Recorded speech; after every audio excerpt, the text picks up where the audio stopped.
السلام عليكم ورحمة الله وبركاته. في هذه الدنيا نعيش وقد انشغلنا بكثير من الأمور أنستنا آخرتنا، والآخرة هي دار المقر. فهذه الدنيا ليست إلا مرحلة ستمر وسنصل إلى الآخرة، وكل واحد لا يمكن أن يعرف متى سيموت.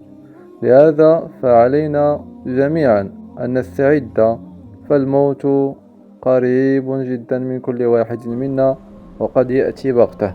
وقد علمنا رسول الله صلى الله عليه وسلم كيف نتعامل مع هذه الدنيا وكيف نعيش فيها. فعن ابن عمر رضي الله عنهما قال: أخذ رسول الله صلى الله عليه وسلم بمنكبي فقال: كن في الدنيا كأنك غريب أو عابر سبيل. وكان ابن عمر رضي الله عنهما يقول: إذا أمسيت فلا تنتظر الصباح، وإذا أصبحت فلا تنتظر المساء، وخذ من صحتك لمرضك ومن حياتك لموتك. رواه البخاري.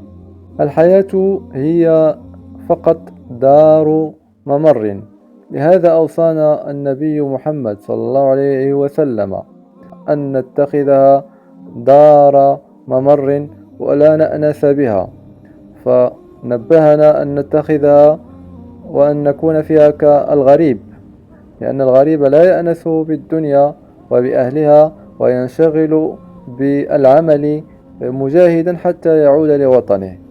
وكذلك قال لنا رسول الله صلى الله عليه وسلم في هذا الحديث: أو يمكننا أن نتخذها وأن نكون فيها كعابر السبيل. وعابر السبيل هو لا يأخذ من الزاد إلا ما يكفيه ليصل سريعا، ولا يثقله الزاد للوصول إلى دار مستقره وإقامته. لهذا فالحديث ينبهنا كيف نعيش في هذه الدنيا، أن نكون فيها كالغرباء أو عابري سبيل، حتى ننشغل بالعمل للآخرة.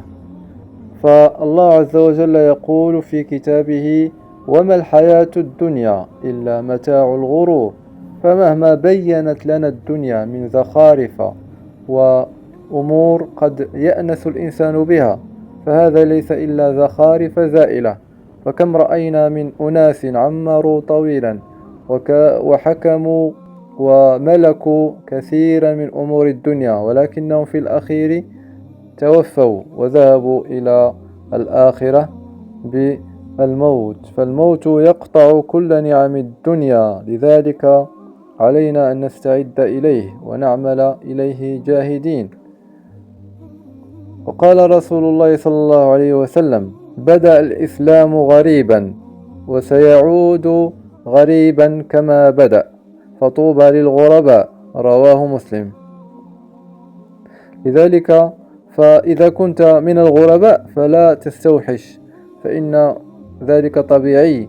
فالإسلام بدأ في الأول غريبا وسيعود غريبا كما بدأ، كما نبهنا إلى ذلك رسول الله صلى الله عليه وسلم. فانشغل بالعمل، ولا يغرنك استئناس المستأنسين بهذه الدنيا التي ستزول قريبا. فقال الرسول صلى الله عليه وسلم: كأنك غريب أو عابر سبيل. ففي هذه العبارة ترق بحال المؤمن من حال الغريب إلى حال عابر السبيل.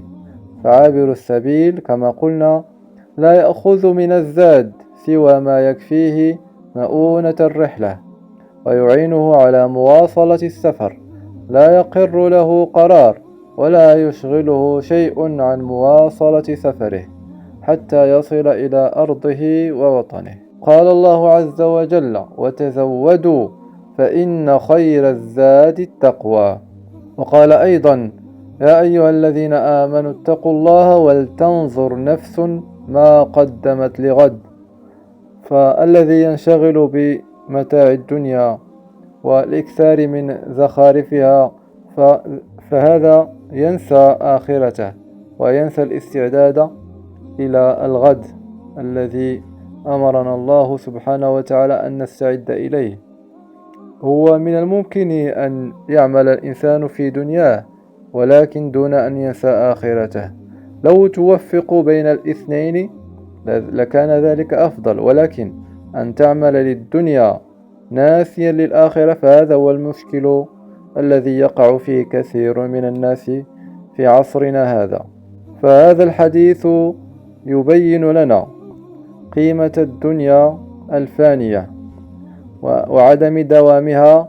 لذلك فالعبد يلزمه الاستقامة على الطريق المستقيم والمواظبة على صلاح الأعمال حتى يفوز في آخرته.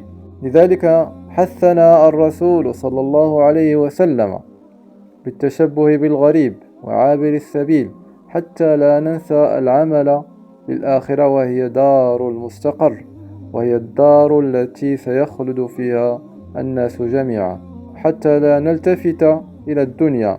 حتى إذا عملت للدنيا فلا تأنس لها، ولا تجعلنك أعمال الدنيا وانشغالات الدنيا أن تنسى العمل لآخرتك، فهذا هو الأساس في العمل.